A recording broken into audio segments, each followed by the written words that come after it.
There's a trope that I've noticed becoming steadily more popular in recent years. A trope that I like to call the Grieving Villain.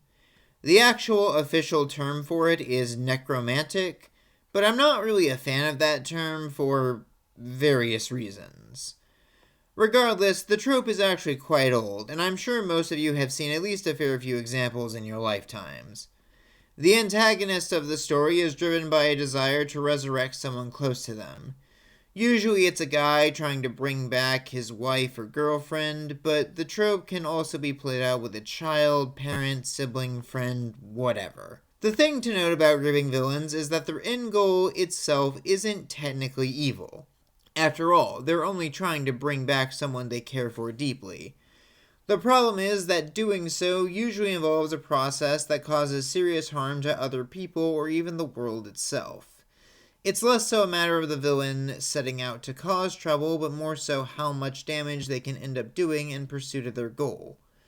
While there are frankly too many villains in this category to reasonably fit into a single video, I want to highlight a few specific examples that I think handle it well, and some examples that I think don't, as well as what we can learn from each. Riot Games has two specific examples of this trope, and they're both champions that we've talked about before, to varying extents. They're also, in my personal opinion, prime examples of how not to do the grieving villain. I am, of course, referring to Viego and Singed. Not only do these two completely miss the point of the entire archetype, they also wind up dragging down several other characters with their awkward executions. We'll start with Viego, who is technically the original example in this instance.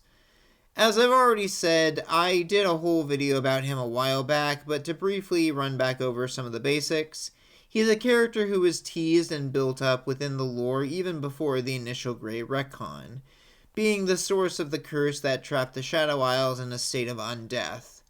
We've always known that the Ruined King did this in an effort to revive his fallen queen, though we wouldn't get any further context for that until 2021, when Viego was released into the game.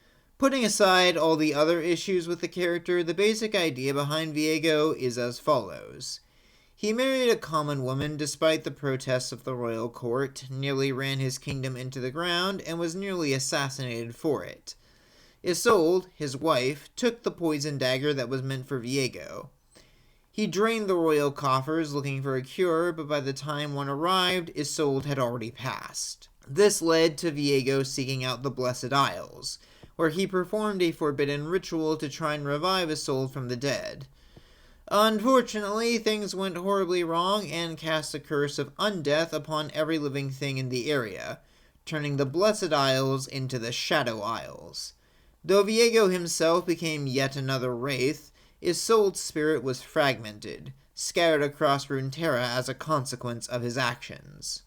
Viego's mission then transitioned to seeking out the fragments of Isolde's spirit, so that he could reunite with his queen at last. The fragments, however, were situated inside various objects that held sentimental value to Isolde in life, and a young girl called Senna, for reasons we won't get into. Viego's hunt would take him all across the map, spreading the curse of undeath and his army of wraiths in the process. The premise is fairly self-explanatory. The guy wants to revive his queen, but in doing so keeps turning other people into undead monstrosities. The issue is that, when they finally got around to doing a story arc centered around Viego, Riot fundamentally misunderstood the actual point. The protagonists of the story spend the entire time racing around to find the fragments of Isolde's soul to collect them before Viego could. In other words, they act like him reviving Isolde is in and of itself a problem. The protagonists are more focused on hunting down these soul fragments than, protecting the innocents from the hordes of ghosts or actually gathering a fighting force strong enough to seriously oppose Viego. And sure enough, in the end, Viego revives Isolde only to be completely rejected by her.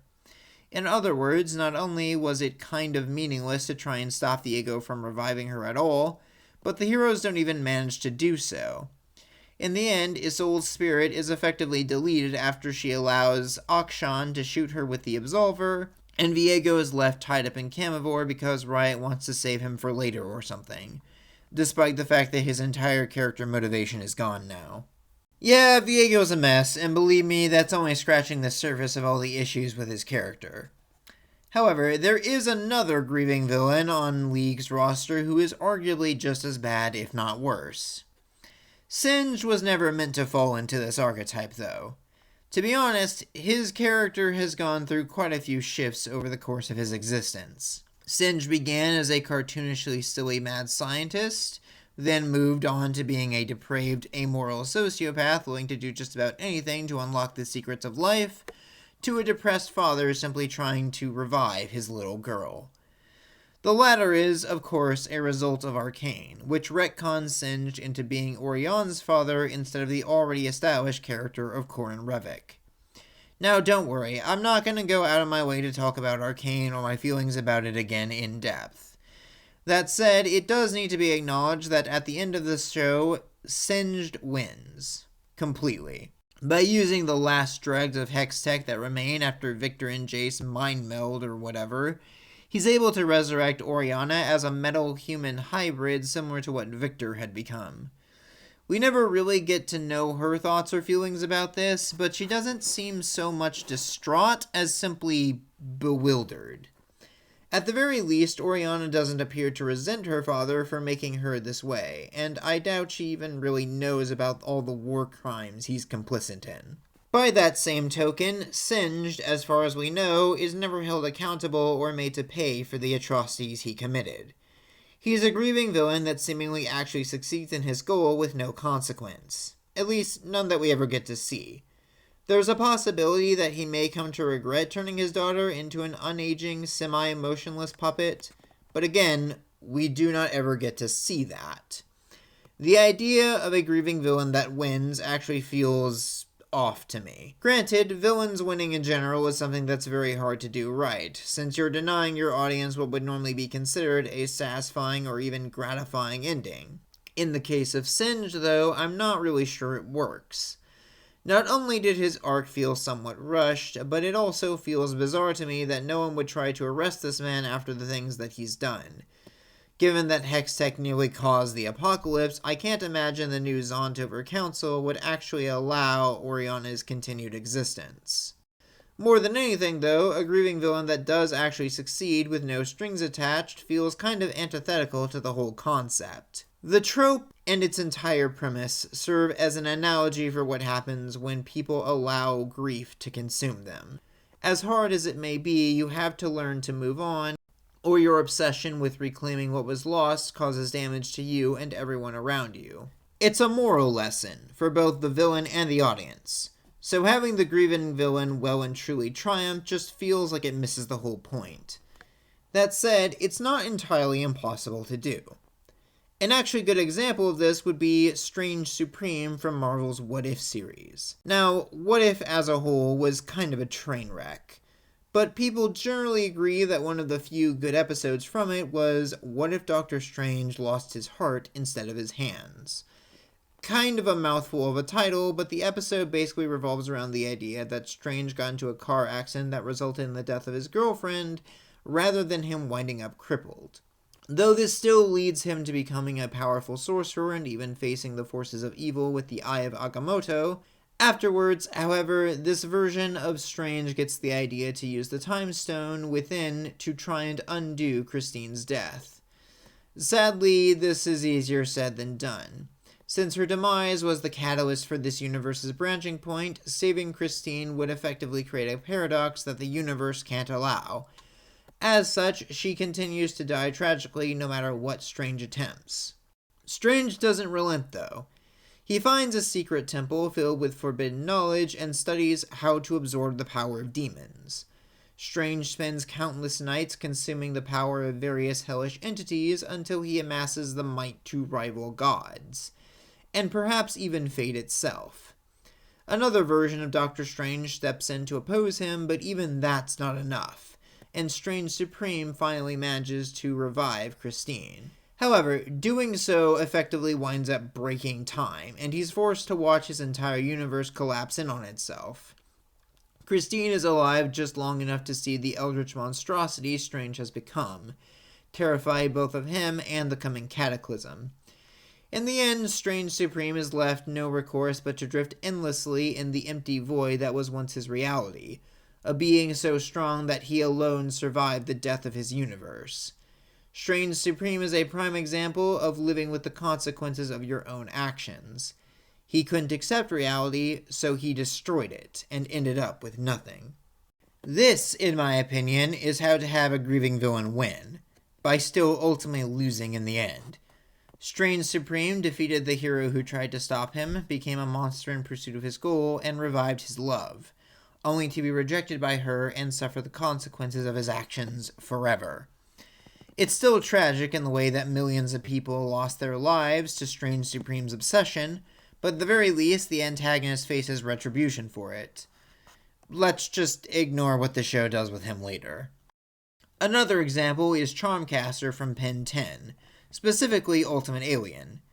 In the episode Enemy of My Frenemy, she attempted to resurrect her father, Spellbinder, who was taken from her by Ledger Domain's previous ruler, Adwaita. Spellbinder was alluded to a few times in previous episodes, but once Charmcaster took over as the ruler of the magical realm, she saw an opportunity to bring him back. Charmcaster performs an eldritch ritual to contact a Lovecraftian horror called Dagon, or simply the Old One in her own words. By offering a total of 600,000 souls, which is apparently every living soul in Ledger Domain, Charmcaster is able to have Dagon revive her father. The two share a brief, intimate reunion, but the moment is ruined the instant Spellbinder learns of the cost for his resurrection. Spellbinder immediately offers his own soul back up to Dagon, which results in the entire bargain being reversed and all the lives Charmcaster took being revived. It's probably one of the fastest turnarounds I've ever seen of the trope, but it's an effective one, I think. It's a prime example of taking the feelings of the dead into account. Would they even want to be brought back, especially if such a hefty price must be paid for doing so? The episode ends with Charmcaster forlorn and broken, unable to even bring herself to fight the heroes she'd just killed moments prior. It's a rather fitting conclusion, I think. In the end, Ben and crew don't even try to apprehend Charmcaster. After all, there's no punishment they can inflict on her now that would mean anything. She is left with no choice but to move on, however long that may take, with her father's words still ringing in her mind. The last character I want to discuss today is Vache from Genshin Impact. Though initially appearing as nothing more than a side character in Fontaine's Archon quest, Vache turns out to be the main antagonist of the story's entire first act. See, Vache lost his wife to the Primordial Sea, an ocean filled with water imbued with elemental energies. For reasons we won't get into right now, the people of Fontaine tend to straight up dissolve when they come into contact with water from the Primordial Sea, and Vache's beloved, Vignette, happened to be of Fontanian origin. After losing her, Vache went mad, conducting countless experiments with primordial seawater in the hopes of finding some way to reverse the dissolution process. Such experiments, unfortunately, involved kidnapping young women from the streets of Fontaine and subjecting them to that same water. So many people lost their lives to Vache's twisted experiments, yet he managed to keep his activities under wraps for a long time. Eventually, though, Vache's crimes were brought to light, and he was tried in the court of Fontaine by none other than the player characters themselves. Ultimately, Vache is sentenced to be imprisoned, but things don't quite play out that way. See, we're only able to uncover Vache's true identity thanks to a mysterious voice residing in the Fountain of Lucine. When he learns of this, Vache pleads to be taken to the fountain before he's imprisoned. The last desperate request of a man who's lost everything and has more or less given up the fight. Ultimately, the authorities take pity on him, allowing Vache to visit the fountain under strict supervision. But while Vache was clearly hoping to be reunited with Vignette, it doesn't quite play out in the way that he had hoped. She, along with all the women Vache had sacrificed, merged into a single consciousness in the Primordial Sea, and that consciousness is not happy with Vache. Up until the very end, he insists that his actions were justified, since he killed those women out of love. But Vignette dismisses him, claiming that she could no longer love the monster he'd become.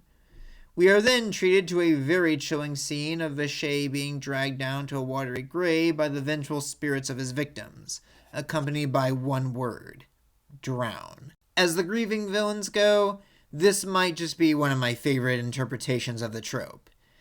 Vishay faces both rejection by the person he tried to revive, as well as retribution at the hands of his victims. In failing to let go of his grief, Vishay ultimately let it lead him to his demise. A cautionary tale, to be sure. So what can we take away from all of this? Well, I think the main point to consider is that grieving villains can't be treated like your average antagonists. Compared to villains who just want power, conquest, or even to fulfill some grand agenda, those who grieve are designed to be extremely relatable and even fairly sympathetic. Loss is a powerful thing, and it often drives people to act irrationally or even cruelly. It causes people to lose themselves, and in some cases lash out or push others away. It makes us contemplate the lengths we'd go to in order to have just one more day with the person or people that we love, if only to seek closure. A good grieving villain is one who is presented with that opportunity, but such a miracle is never going to be truly free. It's important to keep in mind exactly what price they're willing to pay, and most importantly, how the story concludes.